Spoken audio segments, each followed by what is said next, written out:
Master గారు అంటున్నారు, ముక్తి లేక ఆత్మజ్ఞానం కలగాలంటే 3 అంశాలు సమకూరాలి అంటున్నారు. ముక్తి లేక ఆత్మజ్ఞానం కలగాలంటే 3 అంశాలు సమకూరాలంట. అదేంటండి ఇప్పుడు ముక్తి ఎవరికి కావాలి? ఆత్మజ్ఞానం ఎవరికి కావాలి? మేమేదో మనకు కావాల్సింది చూసుకుంటూ జీవితం గడిపేస్తుంటే ఇప్పుడు ముక్తి ఎవరికి కావాలి? అంటే మనకి ఆధ్యాత్మికత అంటే అవగాహన లేకపోవటం వల్ల ముక్తి అంటే అదేదో జీవితం చివరిలో పొందేదిలాగా అనిపిస్తుంది.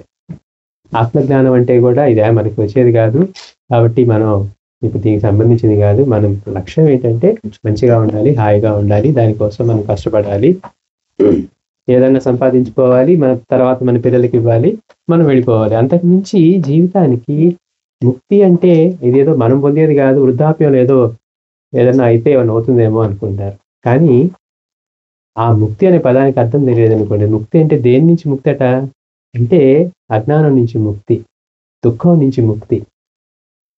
ఎవరైనా నాకు దుఃఖం నుంచి విముక్తి పొందాలండి అని నాకు లేదండి అని చెప్పలేని వాళ్ళు ఎవరన్నా ఉంటారా? మనం అందరూ తపన పడేది ఆనందంగా జీవించాలని. అయితే మన ఆనందం క్షణికంగా ఓన్లీ ఇంద్రియాలకు సంబంధించిందో సంపాదించుకోవడంలో కాకుండా మరణ భీతి, దుఃఖ భీతి అలాంటి స్పర్శే లేకుండా మనం ఈ శరీరము, ఈ మనసే కాదు. మనం ఎంత తెలుసుకున్నా గానీ కళ్ళు తెరవగానే మనం ఎంత అజ్ఞానంలో పడిపోతామంటే ఈ దేహం నాది, ఈ ఆలోచన నాది. రాత్రంతా మరి మనల్ని ఎవరు నిర్వహిస్తున్నారో మనకి తెలియదు. నిద్రపోతూ ఉన్నప్పుడు మనకి ఆ స్పర్శ కూడా ఉండదు. అందుకే మనం నిద్రలో సుఖాన్ని పొందగలుగుతాం. నిద్రలో ఉండే స్థితి గనక మనకి మెలకువలో ఉండగలిగితే మనకి ధనం ఉందా, ఇల్లు ఉందా, లేకపోతే అక్కడ ఏదో 100 ఎకరాలు ఉన్నాయా, ఇవన్నీ కాదు. అసలు స్వరూపమే ఆనందమై ఉంటుంది. అంటే బయట నుంచి స్టిమ్యులస్ లేకుండానే మనకి ఆనందమే మన స్వరూపమై ఉంటుంది. మహాత్ములందరూ అదే. అందుకని ఆ ముక్తి కలగాలి అంటే ఏంటి? దుఃఖం నుంచి విముక్తి. దుఃఖం అంటే మాస్టర్ గారు అంటారు, మనందరికీ ఒక అవగాహన ఉంటుంది. ఎట్లాంటిది? ఏదో జరగరానిది జరిగినప్పుడు, లేకపోతే మనకి జీవితంలో 2, 3 సార్లు చూస్తామట దుఃఖం అంటే. మనం అనుకునే దుఃఖం. ఎవరన్నా పెద్దవాళ్ళు వెళ్ళిపోవటమో, తాతలో లేకపోతే తల్లిదండ్రులు అట్లా. అది లేకపోతే ఏదో మనం చేసేది బాగా బీభత్సంగా ఒక వ్యాపారం స్టార్ట్ చేస్తే ఘోరంగా దెబ్బతిని తినడానికి, ఉండటానికి లేకుండా ఉండేవాళ్ళు ఉంటారు. అలాంటివో దుఃఖం అనుకుంటాం. కానీ ఎన్ని ఉన్నా మనసు ప్రశాంతంగా లేకుండా ఇంకా కావాలి, ఇంకా కావాలి. ఉద్యోగం లేనప్పుడు ఏమంటాం? ఏ చిన్న ఉద్యోగం గంటకి $10 ఇస్తే చాలంట అంటాం. $10 వచ్చిందా? వాడికి 20 ఇస్తున్నాడు, నేను వాడికంటే ఎక్కువ వర్క్ చేస్తున్నాడు అంటాం. మన తృప్తి పడనివ్వదు. మనకి $100 ఇచ్చినా తృప్తి పడనివ్వదు. పక్కన 120 అంటుంది. లేకపోతే అంతకంటే ఎక్కువ అంటుంది. ఏదో ఒకటి, ఏదో ఒకటి, ఏదో ఒకటి అంటే ఎన్ని ఉన్నా తృప్తి లేకపోవడమే దుఃఖం. ఇంకా ఎందుకంటే మనల్ని ఇంకా ఇంకా ఏదో కావాలి, ఏదో కావాలి, ఏదో కావాలి. ప్రశాంతంగా, ఆనందంగా జీవించడం. మన లక్ష్యం ఏంటి? ఆనందంగా జీవించాలి. మంచి ఉద్యోగం వస్తే, మంచిగా సంపాదించుకుంటే, మంచిగా స్థిరపడితే ఆనందంగా ఉంటామని. కానీ అవి వచ్చిన తర్వాత ఆనందం ఉందా అంటే వాడికి ఎక్కువ వస్తుందండి, నాకు తక్కువ వస్తుందంట. మనం పొరపాటున కూడా తృప్తిగా ఉండనివ్వదు. అంటే మనం అనుకునే ఆనందం మనకు కావాల్సింది ఒక చోట, వెతుకుతున్నది ఒక చోట. మాస్టర్ గారు అంటారు, వాలెట్ మన పాకెట్‌లో పెట్టుకొని బయటంతా వెతికామనుకోండి, ఆనందం కావాలి, ఆనందం కావాలి. లేకపోతే పర్స్ కావాలని వెతికామనుకోండి, ఎక్కడ దొరుకుతుంది? మనలో ఉన్న ఆనందం పొందాలంటే మనలోంచి దాన్ని సాధించుకోవాలి. బయట ఎంత ప్రయత్నం చేసినా మనకది దొరకదు. నిద్రలో మనం ఏం ప్రయత్నం చేస్తున్నామని హాయిగా నిద్రపోతున్నాం. పగలంతా జాబ్ టెన్షన్స్ ఉన్నా లేకపోయినా ఇంకోటి సమస్యలున్నా నిద్రపోగానే ఒక్క నిమిషం మరిపోయి అది గుర్తురాదు. చూడండి ఎంత దుఃఖంలో ఉన్నవాడికైనా నిద్రే అదృష్టం. వాడు నిద్రపోయినప్పుడు అప్పుడు నిద్రపోయే ముందు వరకు రేపు ఎట్లా జరుగుతుందో, రేపు ఏం జరుగుతుందో, తర్వాత ఎలా చూడాలి అన్నోడు కూడా నిద్ర ప్రశాంతంగా పోతాడు. మళ్ళీ మెలకువలో వచ్చి ఎప్పుడైతే నేను ఈ శరీరమే నా ఆలోచనలే అనుకుంటాడో మళ్ళీ మొదలైపోతుంది.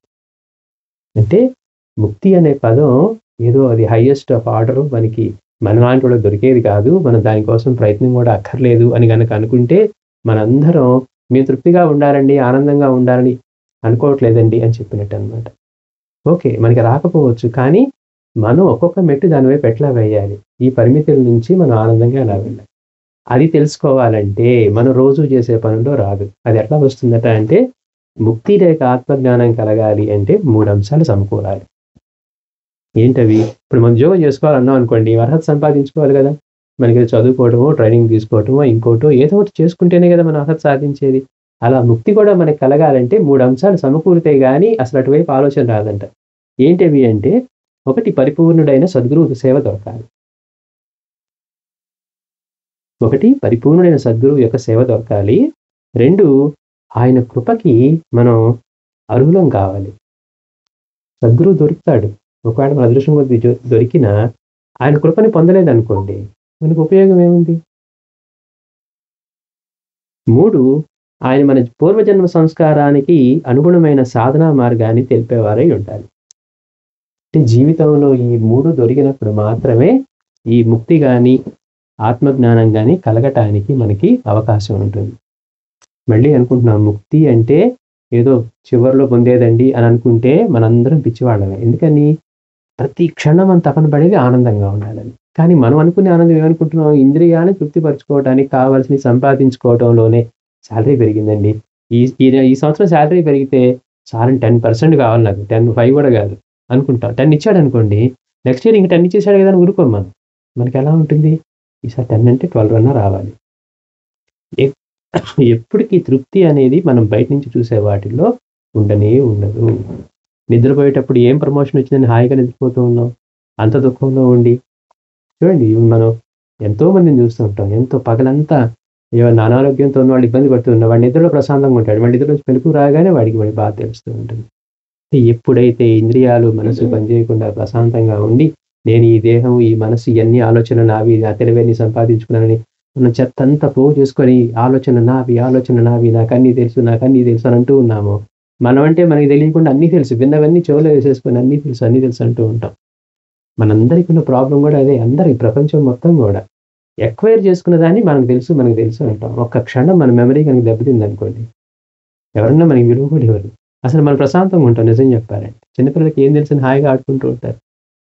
అందుకని ప్రతి వాళ్ళకి ముక్తి అవసరమే. ఆనందంగా జీవించనండి, నాకేమేం అక్కర్లేదంటే అన్నీ మానేసి కామ్గా కూర్చోవాలి. మనం ప్రయత్నమే చేయకూడదు. కనుక తెలియకపోవటం వల్ల ముక్తి ఇవన్నీ మనకు కాదులేండి, ఈ భజన బ్యాచ్‌లు ఇవన్నీ వాళ్ళేదో చేసుకుంటారు. మేమంతా హైఫై అని అనుకుంటే మనకి వాళ్ళకి ఏం తేడా లేదు. మిగిలిన జీవుల్లాగే వస్తూ ఉంటాం. ఉన్నన్నాళ్ళు మనల్ని మనం పోషించుకుంటాం. మనల్ని లేనప్పుడు పిల్లల్ని కంటే వాడు చూస్తే అదృష్టం, లేకపోతే ఏ ఓల్డ్ ఏజ్ హౌస్‌లోనో పడిపోతాం. ఇదే కదా మనం సాధించుకునేది. అలా కాదు. నా స్వరూపం ఏంటి? అసలు నేనేంటి? నా ఆలోచన ఎక్కడి నుంచి పనిచేస్తుంది? నాలో ఇయన్నీ ఎట్లా పనిచేస్తూ ఉన్నాయి? అసలు నేను ఎట్లా పనిచేస్తున్నాను? నేనేదో 2 విషయాలు విని తెలుసు అనుకుంటున్నాను. కానీ లోపల పనిచేసే మేధస్సు ఎలాంటిది? ప్రజ్ఞ ఎలాంటిది? నాలో ఇదంతా ఎలా జరుగుతుంది? పుట్టినవాడు ఇలా పెరిగి ఇక్కడ దాకా ఎందుకు ఆగుతున్నాడు? ఎప్పుడన్నా అలాంటి ఆలోచనలు మనకు వస్తాయంటే రావు. చూడండి గమ్మత్తు. పెరిగేవాడు 5 దాకా పెరిగి అక్కడ ఆగిపోతున్నాడండి. పెరగటమే గనక ఇదే అయితే ఇంకా పెరగొచ్చు కదా! 10 అడుగులు, 12 అడుగులు, 15 అడుగులు పెరుగుతూ ఉండాలి కదా! ఇయన్నీ ఎట్లా కంట్రోల్ అవుతూ ఉన్నాయి? మనలో ఇవన్నీ ఎవరు నిర్వహిస్తూ ఉన్నారు? మనం నిద్రపోయేటప్పుడు మనం స్పృహ కూడా లేకుండా ఉంటే మన గుండె ఎలా కొట్టుకుంటుంది? శ్వాస ఎలా తీసుకుంటూ ఉన్నాం? ఈ ఆలోచనలు ఏ ఆలోచన రాకపోయినా మనం ఏమనుకుంటాం? నాకు గోల్డ్ మెడల్ వచ్చిందండి, లేకపోతే సర్టిఫికేట్ వచ్చింది, ఫస్ట్ క్లాస్‌లో పాస్ అయ్యాను, డిస్టింక్షన్ అని అనుకుంటూ ఉంటాం. అంటే కనీసం చిన్న పిల్లలకి కలిగే జిజ్ఞాస కూడా మనకి లేకపోయినా మనందరం అట్లా దాన్ని తెలుసు అనుకుంటాం. కానీ నిజానికి మనకేం తెలియకపోవటం వల్లే మనం ఇది నా జీవితానికి లక్ష్యం, ఇది నేను సాధించుకోవాల్సింది. ఆనంద స్థితిని పొందటమే నా లక్ష్యం. బయట చేసే ప్రయత్నాలన్నీ అవే. మంచి జాబ్ వస్తే, మంచి దానిలోకి వెళ్తే, మంచి దీనిలోకి వెళ్తే, ఎవరన్నా నేను విజ్ఞానం బాగా తెలుసుకోవడానికి మంచి యూనివర్సిటీకి వెళ్ళాలనుకుంటున్నానండి. ప్రకృతి అంతా ఎలా చేయబడింది? ఎలా పెరుగుతున్నాయని ఎవరన్నా అంటారా? అందులో కనుక మంచి యూనివర్సిటీలో వస్తే రేపు మంచి జాబ్ వస్తుంది అంటామే తప్పించి, దీనిలోకి వెళ్తే నేను చాలా విషయాలు తెలుసుకుంటానండి ఇక్కడ తెలియనివి అని ఎవ్వరం అనరు. అంటే మన లక్ష్యం మాత్రం అందరికి ఆనందంగా జీవించాలని. అందుకనే అంటుంది. ఆ ఆనందం మనలో ఉంది. మన స్వరూపం అయ్యుంది. బయట వెతుకుతూ ఉన్నాం. అందుకని ఎన్ని కొన్నా, ఎన్ని ఉన్నా మన దగ్గర ఇంకా వెల్తీగానే ఉంటుంది. ఆ కారు కొన్నాను గానీ దానికంటే మంచిది చూశానని అనిపిస్తుంది. ఏం లేనప్పుడు ఏదో కారు ఉంటే చాలండి వెళ్ళటానికి అనిపిస్తుంది. అంటే ఎన్ని ఉన్నా కానీ తృప్తి లేకపోవడమే దుఃఖం. అది దుఃఖానికి నిర్వచనం. మిగిలిన దుఃఖాలు మనం అనుకుంటాం చూడండి. అదే మాస్టర్ గారు అంటూ ఉన్నారు. ప్రతి మనిషి జీవితంలోనూ 2, 3 సార్లు చూస్తారు. పెద్దవాడు వెళ్ళిపోవడమో, లేకపోతే ఏదన్నా టైం బాగోక వీడు చేసే పనులన్నీ వక్రీకరించి తినటానికి, ఉండటానికి లేకుండా దెబ్బతినే వాళ్ళు ఉంటారు. అలాంటివి అవి మాత్రమే దుఃఖాలు కాదు. ప్రతి క్షణం మనల్ని ప్రశాంతంగా కూర్చోనీయకుండా వచ్చే ఆలోచనలు. మనకి లేకపోవటం ఒకటి, పక్కనోడికి వస్తే తట్టుకోలేకపోవటం ఒకటి. నేను ఇంతగా ప్రయత్నం చేసింటే దీనికోసం వాడికొచ్చిందంటామంట. అంటే ఈ అసూయ వల్ల, వీటి వల్ల మనం అనుకున్నది మనకి పక్కనోడికి రావటం వల్ల మనల్ని బాధిస్తూ ఉంటాం చూడండి. అది దుఃఖం. ఇవన్నీ ఎందుకు వస్తూ ఉన్నాయంటే ఈ శరీరం నేను, ఈ మనస్సు నేను అని అనుకోవటం వల్ల. నేను అంటాం. కానీ ఆలోచిస్తే మాస్టర్ గారు అంటారు, ఈ చెయ్యి ఎవరిది అంటే నేను అన్నమాట. ఇది నాది అంటాం. మరి చెయ్యి ఇప్పుడు నేనే అనాలిగా అనం. ఈ చెయ్యి నాది, ఈ కాలు నాది అంటామే కానీ ఈ ఆలోచన నాది అంటాం. ఈ ఆలోచన నేనేంటని ఎప్పుడన్నా అంటామా మనం? అంటే ఈ ముక్తి ఎందుకండి మనకి అనే పదం కోసం మాస్టర్ చెప్పిన వివరణ చెప్తున్నాను అనమాట. ముక్తి కానీ ఆత్మజ్ఞానం అది మన లక్ష్యం. పొందండి, పొందకపోండి, ప్రయత్నం చేయండి. ఆనందంగా జీవించటమే అంటే ఎటువంటి బంధాలు లేకుండా మనలో ఉన్న నిజ స్వరూపాన్ని తెలుసుకొని మహాత్ములు ఎట్లయితే ఆనందంగా జీవించారు, వాళ్ళకి మరణ భీతి లేదు. ఇప్పుడు ఇక్కడున్న మహనీయులు ఎవరైనా సరే వాళ్ళు సమాధి చెందిన తర్వాత కూడా మళ్ళీ వాడు ప్రత్యక్షంగా శరీరంతో దర్శనం ఇచ్చారు. బాబా అయితే 3 రోజుల పాటు దేహం వదిలేసి మళ్ళీ ఆయన ప్రాణంతో తిరిగి వచ్చి 30 సంవత్సరాల పాటు ఆయన అవతారం కొనసాగించారు. అది ముక్తి పొందడం అంటే. అంటే ఏంటి? మనం గనక ఎవరన్నా పోతే ఇంక మళ్ళీ రాము తిరిగి. ఎందుకని మనం ఈ శరీరంతోనే ఉన్నాం, అజ్ఞానంలోనే ఉన్నాం. ఆ స్థితిని మనం సాధించలేదు. మహర్షి గారు గాని, పూర్ణానంద స్వామి గాని. అంటే ముక్తి పొందితే ఏంటంటే మరణ భీతి కూడా లేకుండా, ఎందుకని? మరణం ఎప్పుడు ఉంటుందంటే ఈ శరీరం మనం అనుకున్నప్పుడు. ఈ శరీరం నేను కాదని ఎప్పుడైతే చైతన్య స్థాయికి వెళ్ళిపోతూ ఉన్నామో అప్పుడు ఆ మరణ భీతి కూడా లేకుండా ఆనందంగా, తృప్తిగా జీవించగలం. అందుకని ఈ 3 కుదరాలంటే మనకి పరిపూర్ణమైన సద్గురువు దొరకాలి. ఊరికే అక్కడ ఆయన శ్లోకాలు బాగా చెప్పాడండి, లేకపోతే ఇక్కడ మంత్రాలు చెప్పాడండి, ఇవి కాదు. లేకపోతే భాషను బాగా చేశాడండి, ప్రవచనాలు చెప్పాడండి. సద్గురువు అంటే వాళ్ళు కాదు. సద్గురువు అంటే మన అజ్ఞానాన్ని తొలగించి మన నిజ స్వరూపాన్ని మనకి తెలియజేయగలిగిన వాడు. అంటే మనం వేరు అనుకునే భావం నుంచి ఉన్నదంతా ఒకటే అని మనకి అనుభవం ఇచ్చి దాన్ని పొందే ప్రయత్నం చేయించేవాడు. అంతేగాని ఆయన ఏదో బాగా శ్లోకాలు చెప్తే మనకేం ఒరగదు. విన్నప్పుడు ఏమనిపిస్తుంది? అబ్బా భలే చెప్పాడు అనిపిస్తుంది. ఎందుకని? వినటానికి చెవులకు శ్రావ్యంగా ఉంది, కానీ మనకు ఉపయోగం లేదు. సద్గురువు అంటే ఎవరంటే నాలో ఉన్న అజ్ఞానానికి మూలం నేను వేరు, ప్రకృతి అంతా వేరు. మన నుంచి అందరం మనం ఒకరి నుంచి ఒకరు వేరుగా ఉన్నాం. సాయి దగ్గరికి వచ్చేసరికి చూడండి, ఎక్కడో కుక్కకి పెడితే నా చెందుతుంది అని చెప్తున్నాడు. ఎక్కడో గుర్రాన్ని కొడితే నా తగులుతుంది అంటున్నాడు. ఎవరినో తిరస్కరిస్తే అది నన్నే తిరస్కరించినట్టున్నారు. ఎవరినో సత్కరిస్తే, ఎక్కడో సాధుని సత్కరిస్తే అదిగో అప్పుడు నాకు ఇంత ఇచ్చావు, 3 రూపాయలు 14 గంటలు ముందే ముట్టాయి, మిగిలిన రూపాయి మిగిలిన ఇవ్వమంటూ ఉన్నారు బాబా. అంటే ఏంటి? అన్ని జీవుల్లోనూ తానే ఉన్నాడు. మన స్థితి కూడా అదే, కానీ మనం పరిమితం చేసుకున్నాం. మహా అయితే మనం మన ఫ్యామిలీ మెంబర్స్ కొంచెం దగ్గరికి వెళ్తాను తప్పించి వాళ్ళతో గొడవ ఉంటే కూడా మరి వాడు వేరు మనం వేరు. చూడండి, అంటే మహాత్ముడు ఈ అజ్ఞానం మనలో నేను వేరు అన్నదే మూలమైన అజ్ఞానం. ఉన్నదంతా ఒకటే అని మనకి దర్శనం చేసి మనల్ని ఆ స్థితిని పొందింపచేసేవాడు సద్గురువు. దానికి ఎలాంటి వాడై ఉండాలి? కృష్ణుడు ఇట్లా చెప్పాడండి అని చెప్పేట్టు ఉండకూడదు. కృష్ణుడు అవసరమైతే అర్జునుడికి విశ్వరూప దర్శనం ఎట్లా చేయించాడో అలా మనకి చేయించేవాడై ఉండాలి. వాళ్ళని సద్గురువులు అంటారు. అంతేగాని ఆయన మనం వచ్చాడండి, ప్రవచనం ఎరగదీశాడండి, మనకేం ఉండదు దానివల్ల. మళ్ళీ నూనె రాసుకున్నవాడు నీళ్లు పోసుకుంటే ఎలా ఉంటుందో మీద ఒక చుక్క కూడా నిలవనట్టు ఎన్ని శ్రావ్యమైనటువంటి ప్రవచనాలు విన్నా కానీ మనలో ఒక్క క్షణం కూడా మనం కూడా ఇలా పొందాలి కదా, మన జీవిత లక్ష్యం ఇది కదా అని అనిపించదు. కానీ సద్గురువు అనేవాడు ఎట్లా అంటూ ఉంటాడంటే మన అజ్ఞానాన్ని తొలగించి మనల్ని శాశ్వతమైన ఆనందాన్ని పొందే స్థితికి తీసుకెళ్లేవాడు. దానికి ఎలాంటి వాడిని ఆశ్రయించాలి అంటే ఎవరైతే ఈ విశ్వమంతా తన రూపమేనని, ఈ విశ్వమంతా తనలోనే ఉందని అనుభవం ఇస్తారో ఆయన సద్గురువు. అందుకే కృష్ణుడిని ఈరోజు సద్గురువుగా చెప్తారు. అలాగే బాబా కృష్ణుడు ఒక అర్జునుడికి ఇలాంటి వాళ్ళకే చెప్తే బాబా దగ్గరికి వచ్చేసరికి ప్రతి ఒక్కరికి, ఆయన దర్శించిన ప్రతి ఒక్కరికి ఈ రోజు కూడా అట్లాంటి అనుభవాలు ఇస్తూ ఉన్నారు. పరిమితం లేకుండా మనకి అర్హత ఉందా లేదా అని కాకుండా అలాంటి సద్గురువుని తెలుసుకోవాలి. 2 ఆయన సేవ దొరకాలట. సద్గురువుని తెలుసుకొని ఆయన సేవ దొరకాలి. ఆయన కృపకు మనం అర్హులం కావాలి. ఊరికి అక్కడికి వెళ్ళి కూర్చున్నాం అనుకోండి, ఉపయోగం లేదు. బాబా దగ్గరికి వచ్చిన వాడు ఉన్నారు, ఆయన ఊరికి అలా చేయి పెడితేనో, వాడు ఆయన అనుగ్రహం పొంది ఒక చేయి పెడితేనో లేకపోతే ఒక మాట అంటేనో పరిపూర్ణులైపోయారు. ఆయన అర్హత పొందలేదు అనుకోండి, ఊరికే వెళ్ళి అక్కడ కూర్చున్నాం అనుకోండి, మనకేం ఉపయోగం లేదు. మనకి సద్గురువు దొరకాలి, ఆయనకి కృపకి మనం అర్హులం కావాలి. ఆయన సేవకి, ఆయన కృపకి మనం అర్హులం కావాలి. తర్వాత ఆయన మన పూర్వజన్మ సంస్కారానికి అనుగుణమైన సాధనా మార్గాన్ని తెలిపేవారై ఉండాలి. మనదేమో భక్తి మార్గం అనుకోండి, ఆయన జ్ఞాన మార్గం. రమణ మహర్షి ఏమంటారు? భగవాన్ దగ్గరికి వెళ్తే ఏమంటారు? నిన్ను నువ్వు తెలుసుకో అంటారు. భగవాన్ నేను ఇలా చేయాలనుకున్నాను అన్నాండి, ఈ ఆలోచన ఎక్కడి నుంచి వస్తుంది అంటారు. మనం ఏమంటాం? నాలోంచి వస్తుంది. నీలోంచి ఎక్కడి నుంచి వస్తుంది? నీలో చైతన్యంగా ఏదైతే ఉందో, నీలో తలంపులన్నీ ఎక్కడ వస్తున్నాయి? నేను మంచిగా ఉండాలి, ఇది నెక్స్ట్ ఇయర్కి ఎలా అవ్వాలి, లేకపోతే ఆ పై ఇయర్కి ఎలా అవ్వాలి, లేకపోతే పిల్లలకి చూడాలి, ఈ ఆలోచన ఎక్కడి నుంచి వస్తూ ఉన్నాయి? మనలో ఎక్కడి నుంచి వస్తున్నాయి ఆలోచనలు, అది విచారం చేయమంటారు. కానీ మనకేంటి, మనది కేవలం భక్తి మార్గం, ఆయన్ని పూజ చేసుకుందాం అంటే మనసంతా ఆయన నింపుకుందాం అని ఉంది. మనకేమో సాధనా మార్గంలో గనక జ్ఞాన మార్గంలో పంపించారనుకోండి, అర్థం కాదు. కేవలం కూర్చొని ధ్యానం చేసినోడికి నువ్వు రోజు ఇవన్నీ సేవలు చెయ్యి, చక్కగా తుడిచి అవన్నీ చెయ్యి, ఆయనకి పూజ అన్నారనుకోండి, అబ్బా నేను ధ్యానం చేసుకుంటున్నాను కదండీ ఇవన్నీ ఎందుకంటాడు. అంటే మన మార్గాలు వేరైనప్పుడు ఏమవుతుంది, దాన్ని సేవించడం. అంటే ఎంతో మంది ఇప్పుడు రమణ భగవాన్ దగ్గరికి వెళ్తే అరుణాచలంలో ఆయన సాంప్రదాయం వేరు. అందరూ ఇచ్చేది అదే స్థితి. కానీ మన సంస్కారానికి తగిన వాడై ఉంటేనే, మనం భక్తి మార్గంలో ఉన్నాం, మనకి అలా చెప్పేవాడే దొరికాడనుకోండి, అరే ఇన్ని రూపాయల్లో నేనే ఉన్నానని వేరు ఎవరికి పెట్టినా గానీ నాకే చెందుతుందంటే పెట్టేవాడికి ఇంకా ఆనందంగా పెడతాడు.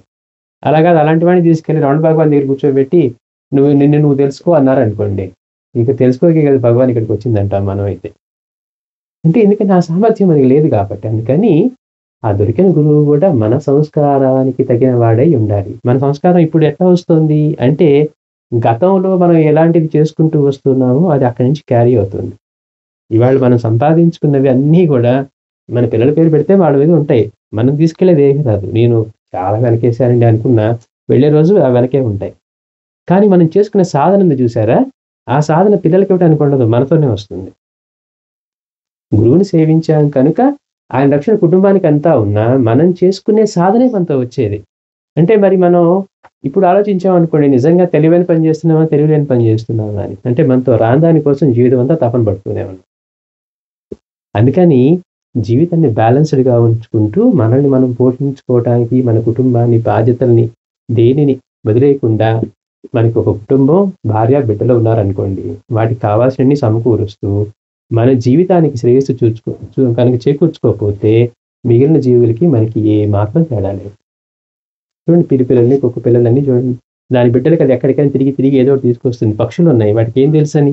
అక్కడక్కడ తిరిగి తీసుకొచ్చి వాటికి వాటికి అందించి మరీ చేస్తాయి. వాటికి మనకి ఇంకేం తేడా ఉంది? ఇంక మిగిలిన వాటి ఆలోచన వాటికేం లేవు.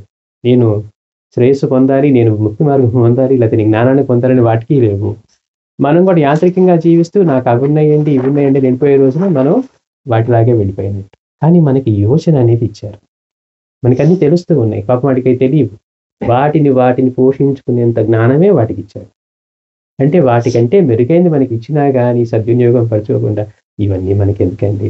ఆనందం కావాలంటే ఏదో అటు ఇటు వెళ్ళి పార్టీ చేసుకుంటేనో, వెళ్ళి ఫ్రెండ్స్‌తో వెళ్ళి కూర్చొని చేస్తేనే సరిపోతుంది. అలా కన్నా అనుకున్నాం అనుకోండి, మిగిలిన జంతు జీవులకి మనకి ఏ మాత్రం తేడా లేదు. ఆనందం పొందటమే మన లక్ష్యం. దానికోసం బయటే సంపాదిస్తున్నాం బానే ఉంది. కానీ ఆ ఆనందం నాలోనే ఉంది. నాకు దాన్ని తెలియజేసేవారు కావాలి. అని అన్నప్పుడు సద్గురువు మీదకి మన దృష్టి వెళ్తుంది. అలాంటి గురువు దొరికాడు. ఇప్పుడు ఆయన నుంచి పొందాలనుకున్నప్పుడు ఆయనతో మాట్లాడగలగాలి, ఆయన సేవ చేసుకోవాలి. ఆయన నుంచి ఆయన కృపను పొందాలి. ఎందుకని సద్గురువు ఎప్పుడైతే ఆయన ప్రసన్నుడవుతాడో మన పట్ల, మన సాధన అయన్నీ పక్కన పెట్టండి. కేవలం గుడ్డిగా వెళ్ళి కూడా ఆయన దగ్గర సేవ చేసిన వాళ్ళు కొన్ని సంవత్సరాలుగా ఏం అడగకుండా, అరే వీడు చూడు ఎంత శ్రద్ధగా చేస్తూ ఉన్నాడు అని ఆయనకి కలిగిన రోజున మహాత్ముని చేసి పడేశారు. అంటే ఈ దుఃఖ విముక్తి కలిగించారన్నమాట.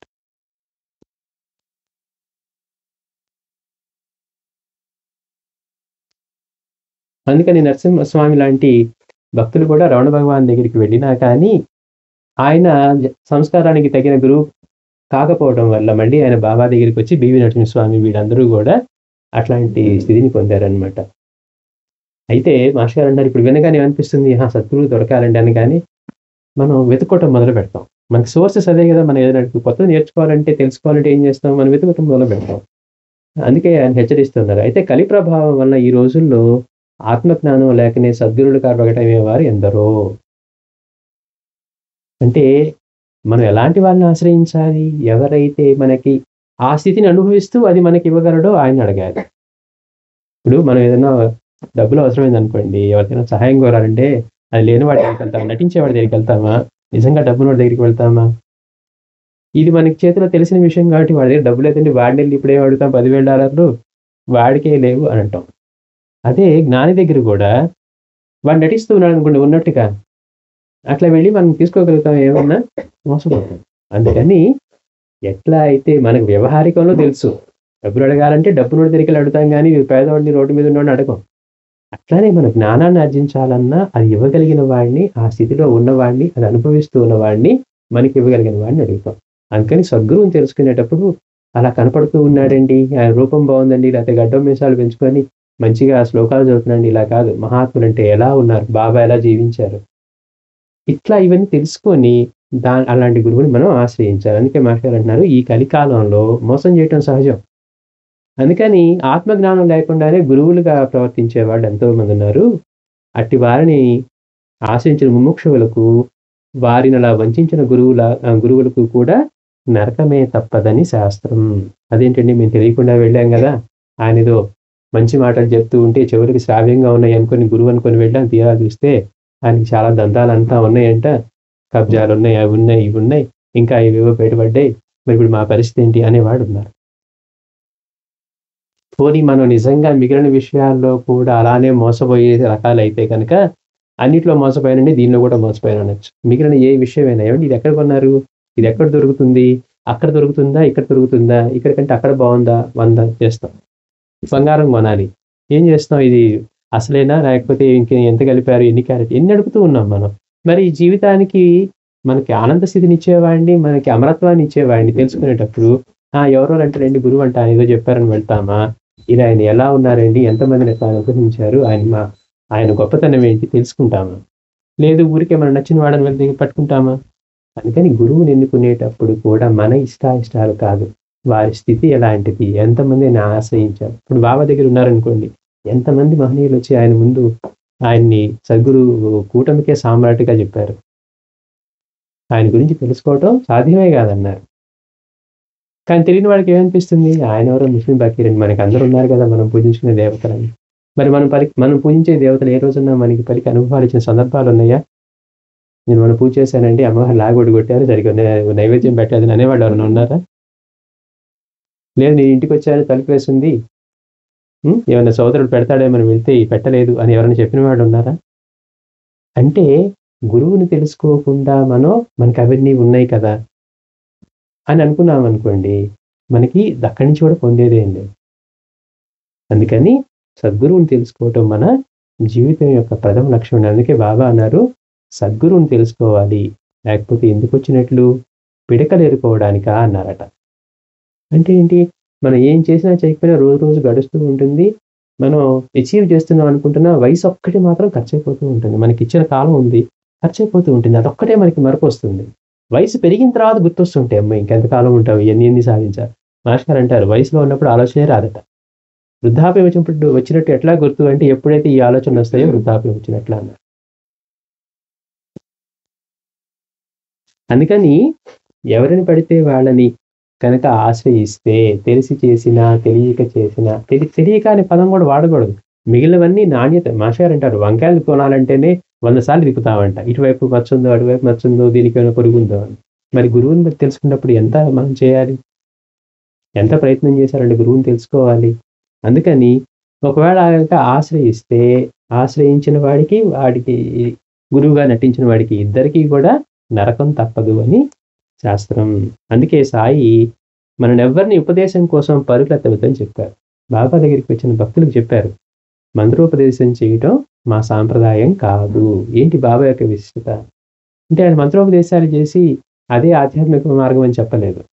అలా ఇచ్చేవాళ్ళు కూడా ఇప్పుడు లేరు. ఆ సాంప్రదాయం కాదు.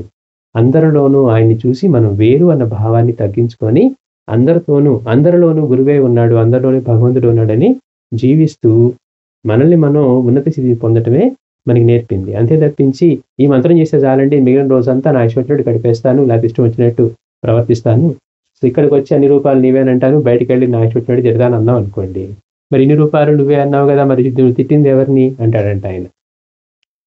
అన్ని రూపాయలు నువ్వే ఉన్నావు, విష్ణు సహస్రనామం చేసినా, అమ్మవారి నామాలు చేసినా కానీ చెప్తూ ఉన్నావంట. బయటకు వచ్చి వాడిటి పనికిమాలండి, వీడి దుర్మార్గండి, వీడి చండాలుడండి అంటూ ఉంటాం.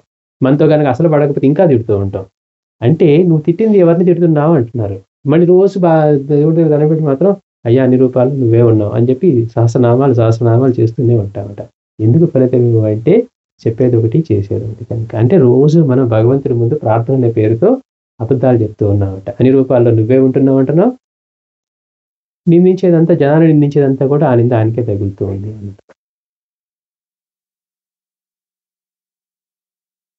కాబట్టి బాబా ఏమన్నారట, ఎవరి దగ్గరికి ఉపదేశం కోసం పరిగెత్తవద్దు అని చెప్పారట. కారణం ఏంటి?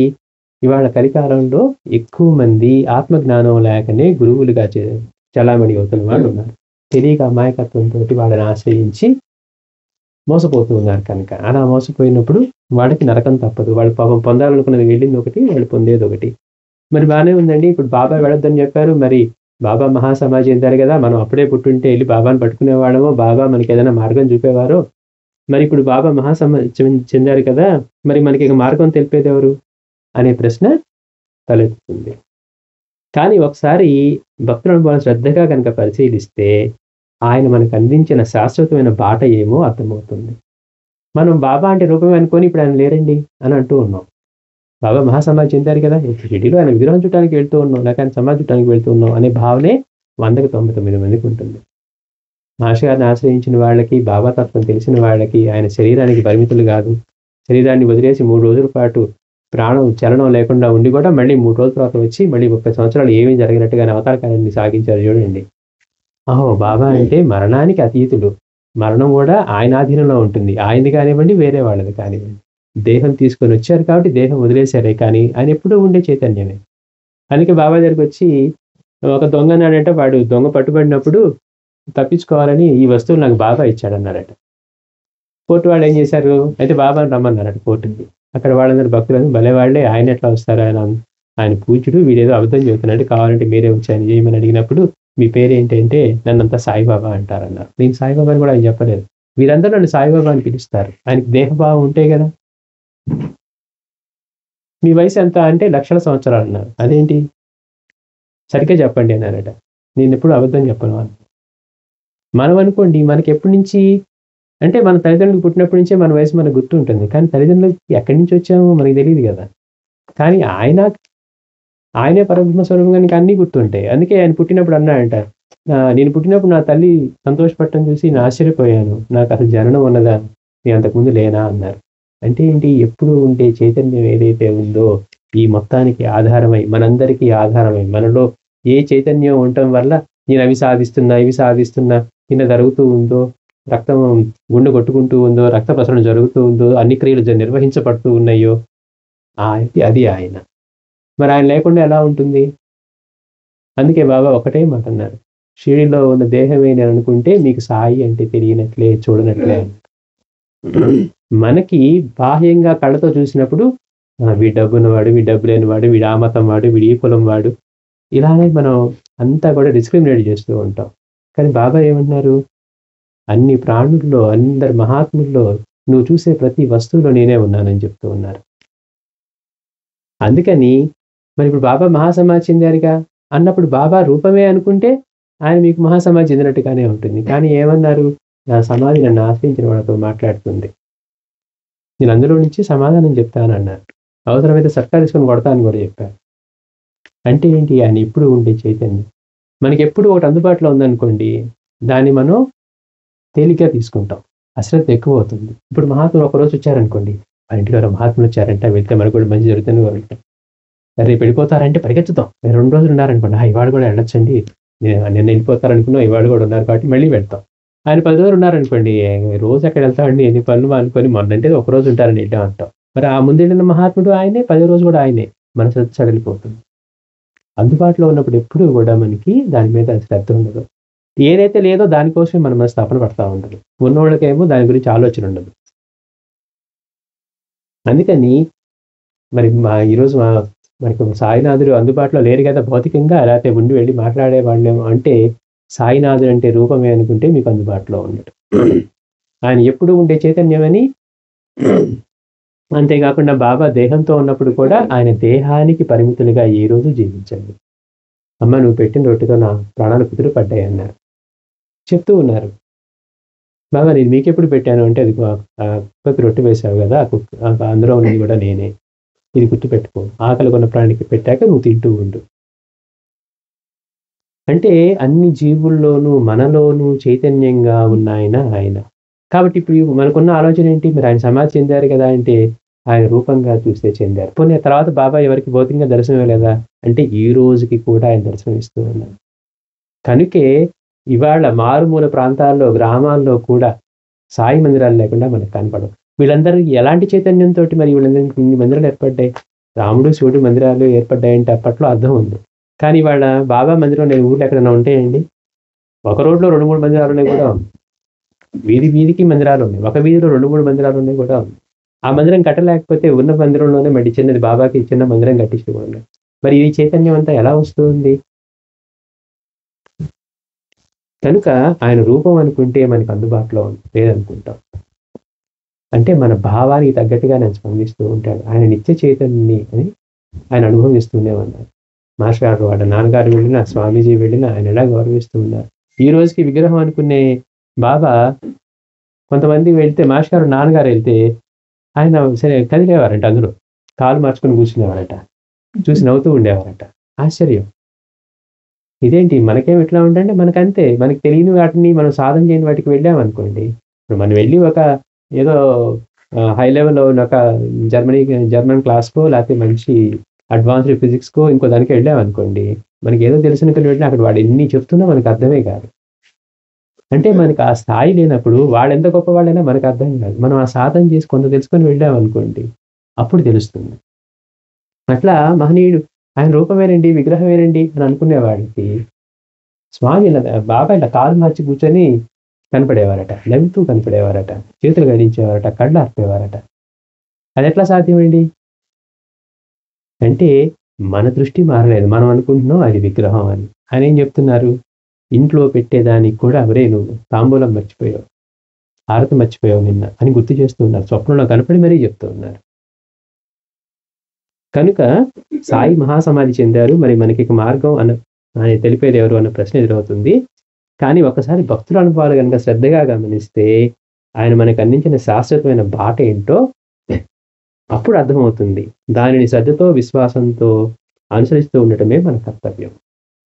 అదే నిష్ఠా ఒరుగులనే దక్షిణ ఆయనకు సమర్పించడం అంటే. మొదట బాబా తన ప్రత్యక్ష భక్తులకి ఏమి చెప్పారో చూద్దాం. అంటే బాబా ఉన్నప్పుడు మార్గాన్ని ఎలా స్థాపించారని. అది మనకి హేమాత్పంత్ రాసిన శ్రీ సాయి సచ్చరిత్రలో దొరుకుతుంది.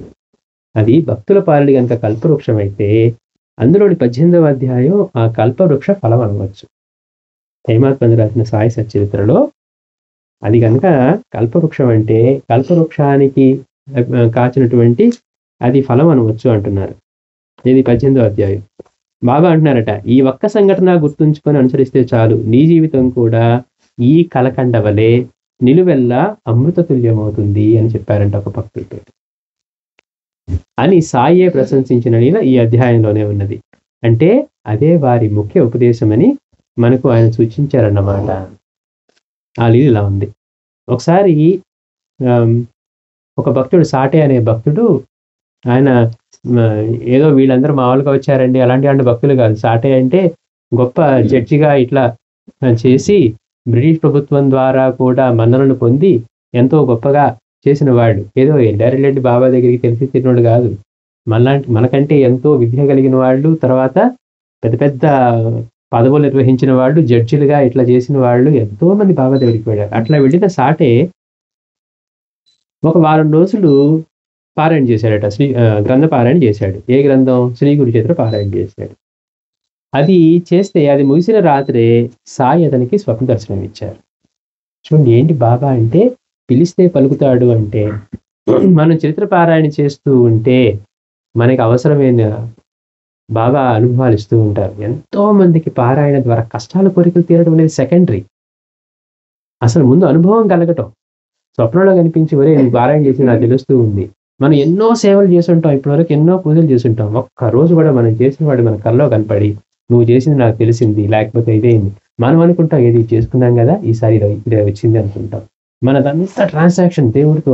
ఆయన కనుక నువ్వు చేసింది ఇవ్వను అంటే ఒక్కడు కూడా పూజ చేయరు. అంటే మనదంతా ఎట్లా ఉంటుంది? Transaction mode. ఈ పూజ చేసుకుంటే అది వస్తుంది, ఆ పూజ చేసుకుంటే ఇది వస్తుంది, మనం ఈ వ్రతం చేస్తే అది వస్తుంది, ఆ వ్రతం చేస్తే ఇది వస్తుంది. దేవుణ్ణి ఎందుకు పూజించాలి? ఎన్ని ఇచ్చాడు, మనం వెళ్ళిపోయాం, ఉపయోగం ఏముంది? వాళ్ళు ఇవ్వడానికి ఎంతకంటే అమరత్వాన్ని ఇవ్వడానికి రెడీగా ఉంటే మనం చిల్లపెంకులు ఏరవడానికి రెడీగా ఉంది. ఇది ఒక్కటి ఇవ్వండి, అదొక్కటి ఇవ్వండి, అదొక్కటి ఇవ్వండి, ఇదొక్కటి ఇవ్వండి అని చిల్లపెంకులే ఏరుకోండి. మనం బయటికి వెళ్ళి మీకు చిన్న జాబ్ ఇస్తామంటే మనం తీసుకుంటామా? పెద్దదే కావాలండి అంటాం. అక్కడికి వచ్చేసరికినేమో అన్ని పెద్దవి కావాలి. ఇక్కడికి వచ్చేసరికి చిల్ల పెంకులు వేరుకోవడానికే సిద్ధంగా ఉంది. ఆయనేమో మీకు అమరత్వం ఇస్తాను, ఆనంద స్థితిని ఇస్తాను, మీకు మరణ భీతి లేని, దుఃఖ స్పర్శ లేని స్థితే ఇస్తాను. దానికోసం మీరు సాధన చేయాలి. అసలు నేనెవరు? చూడండి నాకన్నీ తెలుసు అంటాం కదా! మరి మీరెవరంటే ఏం చెప్తాం? నేను పలానా వాడికి పుట్టామండి అంటాం. అక్కడికి ఎట్లా వచ్చారండి అన్నామనుకోండి, తల్లి గర్భంలోకి ఎట్లా భలే వాళ్ళండి అట్లా ఎట్లా అడుగుతారు ఎవరికైనా తెలుసా అంటాం. అందరూ అలాంటి వాళ్ళమే ఉన్నాం కాబట్టి మనందరం నిజమే కదండీ ఎలా తెలుస్తుంది అంటాం. పోతే ఎక్కడికి పోతామండి? అదేమిటండి ఏదో క్రిమేషన్ చేస్తారు. తర్వాత ఎడిపోతుందో మనకు తెలీదు. అంటే మన పరిమితమైన అసలు ఏమి తెలియకపోయినా గానీ, మనం ఏదైనా చెప్పుకోవాలన్నప్పుడు నాకన్నీ తెలుసండి. నేను బాగా ప్లాన్ చేసుకుంటాను. ఎప్పటిదాకా ఉంటాం ప్లాన్ చేయగలమా? మన చేతిలో ఏమి లేని దాన్ని కూడా తెలియనంత కాలం మనకన్నీ తెలుసు, అన్నీ తెలుసు, అన్నీ తెలుసు. అందులో మనకి యూట్యూబ్ ప్రపంచం వచ్చిన తర్వాత ఇంకా ఎక్కువ తెలుసనే భావనొచ్చేసింది. కానీ మన గురించి మనకి ఏమీ తెలియదు. నేనెవరో నాకు తెలియదు. నాలో ఇంద్రియాలు ఎలా పనిచేస్తాయో నాకు తెలీదు. నాలో ఉండి ఇదంతా ఎవరు నడిపిస్తారో నాకు తెలీదు. సమయానికి ఆకలి ఎట్లా అవుతుంది? గుండె ఎలా కొట్టుకుంటుంది? నిద్రపోయేటప్పుడు శ్వాస తీసుకోవాలన్న తలంపు కూడా నాకు ఉండదు. మెలకువలో కూడా మనమే శ్వాస మనం తీసుకోం. దేవుడు గనక మీ శ్వాస మీరే తీసుకోవాలని పెడితే ఒక్కడు కూడా పని చేయడానికి ఉండదండి. ఎందుకని శ్వాస ఆపి మనం ఏదైనా మాట్లాడామంటే పోయింది ప్రాణం. అంటే అట్లా ఇచ్చిన వాడిని కూడా మనం గుర్తుపెట్టుకోకుండా అందరికీ ఇస్తాడు. ఆయన పూజించినా ఇస్తాడు, పూజించకపోయినా ఇస్తాడు. చేసి ఆయన పొందేది ఆయన స్థితిని మనకిస్తానికి రెడీగా ఉంటే పొందడానికి మనం సిద్ధంగా ఉన్నామా లేదా అన్నదే ముఖ్యమైన విషయం అన్నమాట. అందుకని ఈయన శ్రీ గురు చరిత్ర పారాయణ చేశారట ఒక వారం రోజులు సాటే. అది ముగిసిన రోజు రాత్రి బాబా స్వప్న దర్శనం ఇచ్చారట ఆయనకి. చూడండి ఎంత అదృష్టం ఒక్క పారాయణకి. అంటే మనసంతా పెట్టి ఎంత నిష్ఠతో చేశాడో. మనం 10 పారాయణ చేసినా ఏమోనండి చేస్తున్నాం గానీ తెలిసిన కథలాగే ఉంది అంటున్నామే కానీ మనసు అందులో లీనం అవ్వట్లేదు. మనసు ఆనందపడట్లేదు. వాళ్ళకి జరిగినట్టుగా మనకి ఫీల్ అవ్వట్లేదు. అదే మనం ఒక నవల చదువుతున్నాం అనుకోండి, అబ్బా! భలే సస్పెన్స్ అండి అని ఎంతో ఇన్వాల్వ్ అయ్యి చదువుతాం. బాబాజీ చదివితే అబ్బా! ఎన్ని సార్లు చదువుతామండి మనం చదివాం గదా! అంటుంది మనస్సు. ఎందుకని? మనసు లీనం అవ్వదు. మనకి జరుగుతూ ఉన్నట్టుగా ఎవరికన్నా ఇప్పుడు కడుపులో నొప్పిగా ఉంటే బాబా ఇక్కడి నుంచే ఏదో చేశారండి అంటే వాళ్ళకేదో చేశారంటండి అనిపిస్తుంది. అదే మనకి చేశారు అన్నప్పుడు ఆ భావం ఎలా ఉంటుంది? మనం తట్టుకోలేని స్థితిలో ఉంటే ఆయన ఇలా చేశారండి అన్నప్పుడు మన మనసు స్పందిస్తుంది. ఆ కనెక్షన్ లేనప్పుడు మనం ఎంతసేపు ఎన్ని చెప్పుకున్నా గానీ ఆ కనెక్షనే రాదనమాట. అంటే ఆ లీల మనకి జరిగితే, మనల్ని రక్షిస్తే ఇప్పుడు మన నీళ్ళలో చదువుతాం. వాడు వెళ్తూ ఉంటే యాక్సిడెంట్ అయిందండి. కానీ స్వామీజీ వచ్చి వాడి బండి ముందు ఆపారట. హైదరాబాద్‌లో ఒక భక్తుడిని చెప్పారు. ఇప్పుడు వెళ్ళకురా అంటే కానీ కాదు స్వామి ఇవాళ వెళ్ళాలి తీసుకురావాలి వస్తువులు అని చెప్పి బయలుదేరి వెళ్ళాడట. కరెక్ట్‌గా రాణిగంజ్ చేరిపోయి అక్కడికి వచ్చినప్పుడు డబుల్ డెక్కర్ బస్ వచ్చి కొట్టిందట సైకిల్‌ని. సైకిల్‌ని కొడితే అందరూ ఈడు పోయాడు అనుకుంటాడు పడున్నాడట. వీడికి మాత్రం స్వామీజీ కనపడుతూ ఉన్నారు బండి నాపి. పూర్ణానంద స్వామి నీళ్ళలో. చూడండి ఎట్లా ఉంటాయో లీలలు.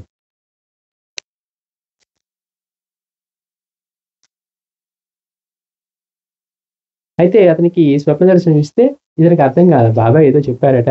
ఏంటి అర్థం కాక మళ్ళీ తర్వాత అడిగితే ఆయనే అతని సద్గురువని, ఆయన బోధించిన మార్గమే అతనికి శరణ్యమని ఆ పారాయణ తెలిపిందన్నమాట.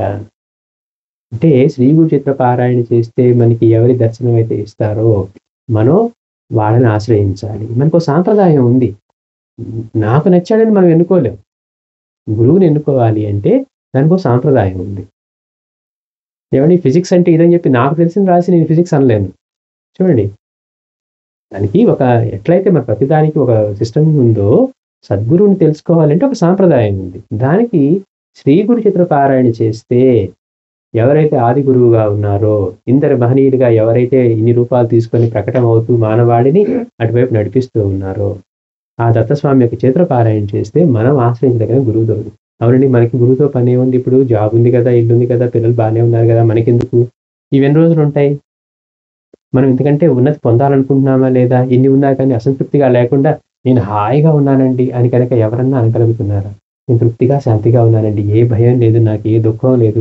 వాళ్ళు ఏం కొనుక్కున్నా నాకు బాధ లేదు. వీళ్ళు ఏ జాబ్‌లో ప్రమోషన్ పొందినా నాకు బాధ లేదు.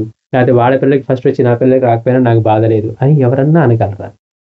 మరదే దుఃఖం అంటే. వాడికెవరో బాగా చదువుకున్నాడు వాడికొచ్చింది. మన పిల్లలు చదువుకుంటే మనకి రాలేదు. కానీ మనకి ఎలాంటి బాధ ఉంటుంది? వాళ్ళందరికొచ్చిందండి. వాళ్ళకి ఏదో చేసుంటారు. అంటామే తప్పించి వాడు కష్టపడి చదివాడని ఎక్నాలెడ్జ్ చేయడానికి కూడా మన మనసు ఒప్పుకోదు. పక్కన వాళ్ళ గురించి తక్కువగా మాట్లాడి దాన్ని కట్ చేస్తే గాని మనం ఆనందపడని స్థితి. ఎందుకని? అంటే మనలో అదే దుఃఖం. అలాంటి ఆలోచనలు అలాంటివి రావటమే నిజమైన దుఃఖం. లేదండి పాపం వాడు బాగా చదువుతాడు వాడికొచ్చింది అని సంతోషంగా మనం చెప్పలేం. వాడు ఏదో చేస్తుంటాడు, ఏదో సెట్టింగ్ చేస్తుంటాడు, తెలిసిన వాళ్ళు ఎవరో చెప్పుకుంటారు, లేకపోతే బుక్ తీసుకొని చూసాడు రాశాడు, ఇలాంటి మాటలు కష్టపడి చదివేవాడి కానివ్వండి, కష్టపడి సంపాదించుకున్న వాడిని కానివ్వండి, మనం వాళ్ళు తక్కువ చేయకపోతే మనకి నిద్ర కూడా పట్టదు. ప్రతి మనిషికి ఉన్నది అదే. వాడికి ఎవరో తెలిసి ఉండాలి, హెల్ప్ చేశారు, లేకపోతే వాడి ముఖం వాడికే వచ్చు అన్నప్పుడు మన ఈగో సాటిస్ఫై అయ్యి మనకి రాకపోయినా సరే ఇదే మాటను 10 మందికి చెప్తే కానీ మనకి సాటిస్ఫై అవ్వదు. వాడు కష్టపడ్డాడు, లేకపోతే వాడి గత జన్మలో ఎన్ని చారిటీలు చేశాడో వాడికి వాడి సంపద వస్తుందనే ఆలోచన మనకి రాదు. మనం ఏం చేయకపోయినా కానీ ఇలానే ఆలోచిస్తాం అన్నమాట. అట్లా శ్రీకృష్ణుడు పారాయణ చేస్తే మనకి ఎవరైతే దర్శనం ఇస్తారో ఆయనే మన సద్గురువు. ఆయన్ని ఆశ్రయించాలి. దేనికి అంటే అటువంటి ముక్తిని, ఆత్మజ్ఞానాన్ని పొందటానికి. అలా పొందిన తర్వాత ఆయన సేవ చేయగలగాలి, ఆయన కృపకి మనం పాత్రులం కాగలగాలి. సాటేకి అట్టి సూచనే లభించింది. ఆ స్వప్నంలో సాయి ఆ గురుచరిత్ర గ్రంథాన్ని చేత పట్టుకొని అతనితో ఏమీ చెప్పారు కానీ అది తెల్లవారేసరికి సాటేకి గుర్తులేదు, స్వప్నం కాబట్టి. ఉదయాన్నే అతను సాయిని దర్శించి ఆ విషయమే సాటి భక్తుని చేత అడిగించారు. ఆ గ్రంథాన్ని మరొకసారి పారాయణ చేయమని తాను ఆదేశించినట్లుగా సాయి చెప్పారు. ఇది వారి ముఖ్య బోధనలో మొదటిది. అంటే బాబా యొక్క అనుగ్రహం పొందటానికి, మన గురువుని తెలుసుకోవటానికి శ్రీ గురు చరిత్ర పారాయణ చేయడం అనేది ముఖ్యమైన ఉపదేశం. ఇది ఈ స్వప్న ఆదేశం గురించి వినినటువంటి హేమాడ్ పంతుకు బాధ కలిగింది. అయ్యో, నేను ఇదేంటి ఒక్క పారాయణ చేస్తేనే ఈయనకి బాబా స్వప్న దర్శనం ఇచ్చి ఏదో చెప్పారు, నేను 40 సంవత్సరాలుగా శ్రీ గురు చరిత్ర పారాయణ చేస్తున్నాను, నాకు ఆయన స్వప్నంలో ఒక్కసారి కూడా కనపడి చెప్పలేదు, లేకపోతే నాకు ఇలాంటి అనుభవం కలగలేదు. ఇంకా ఆధ్యాత్మిక పరంగా కాబట్టి అది ఉన్నతికి తీసుకెళ్తుంది. కానీ మనకి ఎట్లాంటివి కలుగుతాయి? మనకంటే పక్కన వాడికి ఉన్నతి కలిగితే మనకి తట్టుకోలేని బాధ కలుగుతుంది. అదే తట్టుకోలేని తన అసూయ అంటే అదే. పక్కన వాడు బాగుపడితే సహించలేకపోవడమే అసూయ అన్నారు. ఇది ఒక్కసారి చేస్తే నీకు లభించి 40 సంవత్సరాలుగా పారాయణ చేస్తున్నా కానీ నాకు లభించలేదు అని బాధ కలిగింది. అతనికి సద్గురు సాక్షాత్కారం కలిగింది. ఉపదేశం ఒక వారంలోనే సాటేకి లభించింది. అతనికి ఆ తలంపు రాగానే బాబా ఏం చేశారు, అతన్ని శ్యామ ఇంటికి వెళ్ళి అతడితో మాట్లాడి అతని నుండి 15 రూపాయలు దక్షిణ తీసుకున్నామని ఆదేశించారు. సాయి ఎలా ఉంటారు అంటే మనలో నుంచి ప్రకటన కాని ఆలోచనలు సైతం ఆయన ముందు అన్ని తెరిచిన పుస్తకాలు అన్నమాట. ఎందుకని? బాబా అంటే బయటే ఉన్నారు, అక్కడ రూపంగా ఉన్నారు అనుకుంటూ ఉన్నాం. మనలో మనం జీవించి ఉండటానికి ఆధారమైన చైతన్యం, ప్రాణశక్తి ఏదైతే ఉందో అదే సాయి. అదేంటండి మరి సాయి అంటారు, సాయికి అవతారం తీసుకోకముందు మరి మిగిలిన వాళ్ళందరూ ఎలా ఉన్నారు అంటే అందుకే అంటున్నారు నా వయసు లక్షల సంవత్సరాలు. నా వయసు లక్షల సంవత్సరాలు అని చెప్తుంది బాబా అదే. అది అలా అనుకోకుండా మనం సాయి అంటే రూపాన్ని కట్టివేసి సరేనండి మీరు మనలో చైతన్యంగా ఆయన ఉన్నారని ఇప్పుడు సాయి అవతరించారు కాబట్టి చెప్తూ ఉన్నారు, మరి అంతకు ముందు మరి ఎలా ఉన్నారు? అందుకే బాబా ఏ రోజున సాయి నా పేరని చెప్పారా? వీళ్ళందరూ నన్ను సాయి బాబా అంటారు. నాకు పేరు ఉండటానికి ఆయన దేహభాస్ఫురణ ఉంటాయి కదా. ఏ జీవికి పెట్టినా మనకి మనం ఉన్నాం అనుకోండి, మనం తింటేనే మనకి తిన్న భావం ఉంటుంది. కానీ మన ఇంట్లో కుక్క పిల్లకి పెట్టి మీ ఇంట్లో కుక్క పిల్లకి పెట్టానండి మీకు పెట్టేదంటే మనకు తెలుస్తుందా? కానీ అంతటా ఎవరైతే నిండి ఉన్నారో అనుభవంలో ఉండి తాను తప్పితే అన్యంగా లేదన్న భావం కాదు అనుభవంలో జీవిస్తూ ఉన్నారో వాళ్ళకుంటుంది. కనుక వెంటనే ఏం చేసేది, మనసులో ఆలోచన వచ్చింది. వెంటనే బాబా అతను పిలిచి నువ్వు శ్యామ దగ్గరికి వెళ్ళి శ్యామతో మాట్లాడి 15 రూపాయలు దక్షిణ తీసుకొని రమ్మన్నారట. సరే అతను శ్యామ వాళ్ళ ఇంటికి వెళ్ళేసరికి అతను పూజ ముగించుకొని వచ్చి శ్యామ సాయి ఆదేశం గురించి విని తనకు సాయి స్ఫురింపజేసిన ఈ లీలను హేమాడ్ పంతుకు చెప్పాడు. బాబా దగ్గర ఉన్న బోధనా మార్గాల్లో స్వయంగా చెప్పేవి ఉంటాయి, అక్కడికి వెళ్ళు నీకు ఆ పరిపాలన నేర్పుతుందని చెప్పేవి ఉంటాయి, లేకపోతే వాళ్ళతో మాట్లాడరా నీకు చెప్తారని. అంటే వాళ్ళకి అప్పుడు వాళ్ళకి అలాంటి స్ఫురణ ఇచ్చేవాళ్ళు అనమాట. శ్యామ దగ్గరికి పంపించారు. శ్యామ దగ్గరికి వెళ్తే అప్పుడు అతనికి ఒక లీల గుర్తొచ్చిందట. అది హేమాడ్ పంతుకి చెప్పాడు. ఒకసారి బాబా నుంచి ఏదైనా మంత్రోపదేశం పొందాలని రాధాబాయి వచ్చాయి. బాబా దగ్గరికి ఒక పెద్ద ఆవిడ వచ్చింది. వచ్చి ఆవిడ అనుకుందట సాయి మహాత్ముడు ఆయన దగ్గర నుంచి మంత్రం తీసుకొని కనుక సాధన చేస్తే మనకి శ్రేయస్సు ఉంటుంది అని చెప్పి బాబా వృద్ధాప్యంలో వచ్చి ఎట్లా పట్టుదలతో వచ్చిందట. బాబా మంత్రోపదేశం చేయడం సాయి మార్గం కాదు, ఆయన ఇచ్చేదాకా నేను భోజనం కూడా చేయను, ఉపవాసం ఉంటానని పెద్ద ఆవిడ అంత పట్టుదలతో వచ్చిందట. వచ్చింది 1 రోజు 2 రోజులు గడిచాయి.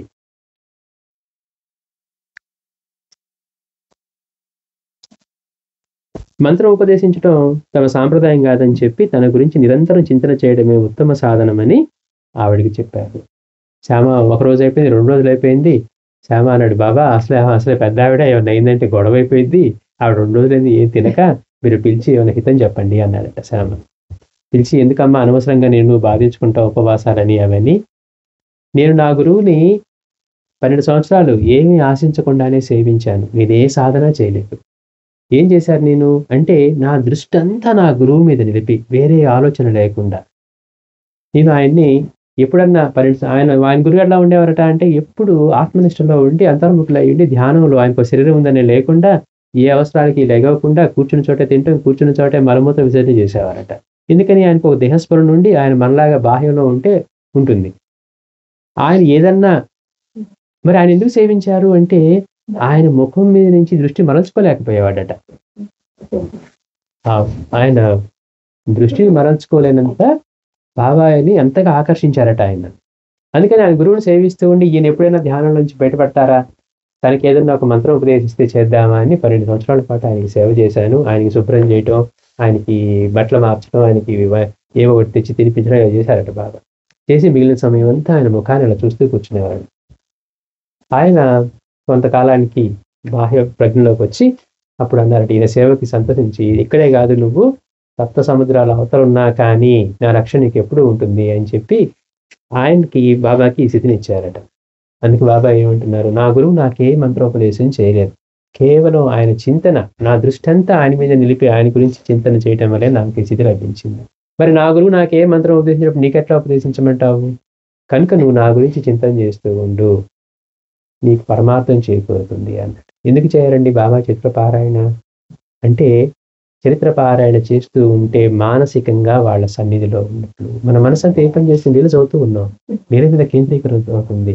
ఆ లీల అదంతా మనం చేస్తూ ఉన్నప్పుడు మనం వారి సన్నిధిలో మానసికంగా ఉంటాం అన్నమాట. అందుకని ఎవరైతే మనసులో చింతన చేస్తూ ఉంటారో, ఎందుకు పారాయణ ఇన్నిసార్లు చేయాలి అంటే, మనసు ఆ రూపాన్ని ధరించేవారు. మనందరికీ కూడా తెలియని విషయం ఏంటంటే, మనం దేని గురించి అయితే చింతన చేస్తూ ఉంటామో మనసు ఆ రూపాన్ని పొందుతుంది. అందుకని మన మనసు ఎప్పుడు కూడా మంచివాడి గురించి చేయాలి చింతన. చేసామనుకోండి ఆ రూపాన్ని ధరిస్తూ ఉంది. అందుకని బాబా అన్నారు, నా గురువు నాకే మంత్రము చెప్పినప్పుడు నీకెట్లా చెప్తానమ్మా మంత్రం, నేను ఏ సాధన లేకుండానే కేవలం నా సాధన అంతా కూడా నా గురువుని సేవించడమే. అలా చేసి ఈ స్థితిని పొందాను, నువ్వు కూడా చేస్తే నీకు అట్టి స్థితి లభిస్తుంది అని బాబా చెప్పించారు. ఈ రీతిన శ్యామ నోటి వెంట సాయినాథుని ముఖ్యోపదేశం హేమాత్ పంతుకు లభించింది. ఒక పనిపిల్ల నోటి నుండి దాసగణకు ఈశావాసోపనిత్ దాని సారం తెలిపినట్టు బాబా దగ్గరికి వచ్చి, బాబా నాకు ఆ ఉపనిషత్తులో సమస్యలు ఉన్నాయి తెలియట్లేదంటే, దానికి అంత కష్టమే ఉంది, నువ్వు వెళ్ళేటప్పుడు దారిలో కాకాతీయ రాగుతావు కదా, వారి ఇంట్లో పనిపిల్ల నీకు నేర్పుతుందని చెప్పారు. అంటే బాబా బోధనా మార్గం ఎట్లా ఉంటుంది, మా సాంప్రదాయం వేరు, ఒక చెవిలో ఉపదేశించే సాంప్రదాయం కాదు, నువ్వు వినగలిగితే నేను అందరి ద్వారా నేనే పలుకుతూ ఉంటాను అన్నాడు. అదేంటండి, ఉపనిషత్తుకి అర్థం ఇంట్లో పనిపిల్ల చెప్తుందా? మనం ఏదో చదువుకొని కదా మనకు వచ్చి అనుకుంటాం, మరి పనిపిల్లకి ఎట్లా చెప్తుంది, పైగా వీళ్ళకి అర్థం కానీ అంటే, అదే బాబా యొక్క బోధనా పద్ధతి. నువ్వు రూపమే అనుకుంటున్నావు, అందరిలోంచి పలికేది నేనే అని. అంతేకాకుండా శ్యామ నుంచి మరి 15 రూపాయలు ఎందుకు తీసుకురమ్మన్నారు దక్షిణ? ఆయన నెలకి 2 రూపాయలు 3 రూపాయలకి శాలరీకి పనిచేసేవాడు టీచర్గా, మరి ఆయన 15 రూపాయలు దక్షిణ ఎట్లా ఇస్తాడు అంటే, బాబా అంత జ్ఞాని కదండి, ఆయన దగ్గర డబ్బులు ఉంటాయో తెలియదా అంటే, ఆయనకి తెలియని ఏమన్నా ఉంటుందా? కానీ బాబా అడిగే దక్షిణ చాలా విషయాన్ని సూచించేది. ఇతను కూడా రోజు గ్రంథపారాయణ చేస్తూ ఉన్నా మనసు యాంత్రికమైపోతుంది. అందుకని ఆయన దానికి సంకేతంగా 15 రూపాయలు దక్షిణ అడిగారు. అంటే అందుకనే ఆయన దశేంద్రియాలు పంచప్రాణాలు బుడ్డి నిష్ఠతో పారాయణ చేయాలి అని హెచ్చరించడానికి అతని నుంచి 15 రూపాయలు దక్షిణ కోరి ఉండవచ్చు. ఆ సమయంలో శ్యామకు స్ఫురించిన సాయి సరిగా హేమాత్ పంతును బాధించిన ప్రశ్నకు సమాధానం ఉండటమే అందులోని చమత్కృతి. చూడండి, అంటే మనకి ఏది అవసరం అదేంటండి, ఇలా అనుకొని వెళ్తే అదే చెప్పారు అంటే, మహనీయులు ఇప్పుడు మాస్టర్ దగ్గరికి కానీ స్వామి దగ్గరికి కానీ ఎవరైనా వెళ్ళిన వాళ్ళని చూసి ఎలా ఉంటుందంటే, వీళ్ళకి మనసులో ఏ సమస్యలు అయితే ఉంటాయో వీళ్ళు చెప్పకముందే ఆయన చెప్తూ ఉంటే వీటికి సమాధానం వచ్చేసాయట. ఎందుకని మహాత్ములు ఎలా ఉంటారంటే మన నోటితో చెప్తేనే తెలుసుకునేవాడే అయితే మహాత్ముడే కాడు, ప్రశ్నలు చెప్పేవాళ్ళు అవుతారు. మనం వెళ్ళి చెట్ల కింద పుట్ల కింద చూస్తూ ఉంటాం, నేను బాగా చదువుతాడంటే అంటే వెళ్తాం, అందరికి క్యూరియాసిటీ ఉంటుంది. మహాత్ముడు అలా ఉండడు. మనం ఎక్కడి నుంచి వచ్చాం, ఎన్ని ప్రళయకాలాల నుంచి ఇంకా తిరుగుతూ తిరుగుతూ ఇక్కడే ఉన్నాం అని తెలిసినవాడు ఆయన. ఇంకా ఎన్ని ఉండబోతూ ఉన్నాం, ఈయన పట్టుకొని ఎప్పుడు బయటపడతాం కూడా తెలిసినవాడే. కాబట్టి నా మనసులో ఇంకా చెప్పలేదని నీకు ఎట్లా తెలిసి ఉంటుంది అనే ఆలోచనే ఉండదు. మహనీయుడు సద్గురు అంటే అలా ఉంటారనమాట. ఇది అంటే మనందరికీ కూడా ఆనందంగా జీవించటమే లక్ష్యం, దానికే వేరే మార్గం ముక్తి, ఆత్మజ్ఞానం. అదే ఆత్మజ్ఞానము లేక ముక్తి. అది పొందటానికి మనం ముందు సద్గురువుని తెలుసుకోవాలి, మనకి ఆయన లభించాలి, ఆయనకి సేవ చేయగలగాలి, ఆయన కృపకి పాత్రలం కావాలి, ఆయన మన సంస్కారానికి తగిన గురువై ఉండాలి. అందుకని గురువుని తెలుసుకోవడానికి బాబా తెలియజేసినటువంటి శ్రీ గురు చరిత్ర పారాయణ మార్గం ద్వారా మన గురువుని తెలుసుకోవాలి. శ్రీ సచ్చిదానంద సద్గురు సాయినాథ్ మహారాజ్ కీ జై.